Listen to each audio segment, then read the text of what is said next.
عشاك لا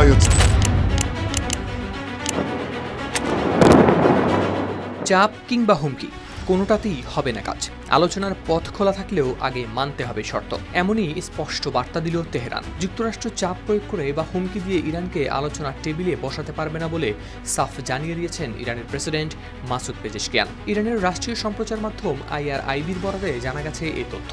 পাকিস্তানের প্রধানমন্ত্রী শাহবাজ শরীফের সঙ্গে এক টেলিফোন আলাপে প্রেসিডেন্ট পেজেশকিয়ান বলেন, বর্তমান মার্কিন পদক্ষেপগুলো দুই দেশের মধ্যকার পারস্পরিক আস্থা নষ্ট করেছে এবং সংলাপের পথ আরও জটিল করে তুলছে। তিনি স্পষ্ট করে বলেন, ওয়াশিংটন যদি তাদের শত্রুতামূলক আচরণ ও চাপ সৃষ্টি বন্ধ না করে তবে কোনো অগ্রগতি সম্ভব নয়। মার্কিন সংবাদ মাধ্যম CNN-এর প্রতিবেদনে প্রকাশ পেয়েছে এই তথ্য।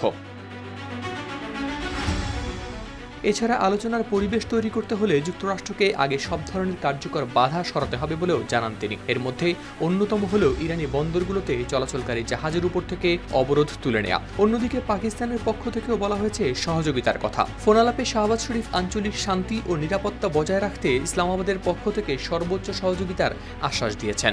সামাজিক যোগাযোগ মাধ্যম এক্সে দেয়া এক পোস্টে শাহবাজ শরীফ জানান, যুদ্ধবন্ধের লক্ষ্যে ইরানি পররাষ্ট্রমন্ত্রী আব্বাস আরাকচির নেতৃত্বে উচ্চ পর্যায়ের একটি প্রতিনিধি দল ইসলামাবাদ সফর করায় তিনি কৃতজ্ঞ। প্রতিনিধি দলটি শনিবার ইসলামাবাদ ছেড়ে ওমানের মাস্কাটে পরবর্তী আঞ্চলিক আলোচনার উদ্দেশ্যে রওনা হয়েছে।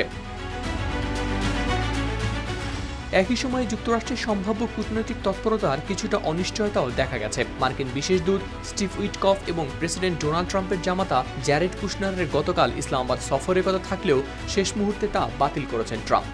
সব মিলিয়ে চাপ, হুমকি আর কূটনীতির টানাপোড়েন, এই তিনের মাঝেই দাঁড়িয়ে আছে ইরান যুক্তরাষ্ট্র সম্পর্ক। আলোচনা চললেও চুক্তির শর্ত পূরণ জরুরি, এই বার্তাই যেন আবারও স্পষ্ট করল তেহরান। হাওলাদার শামীম, RTV।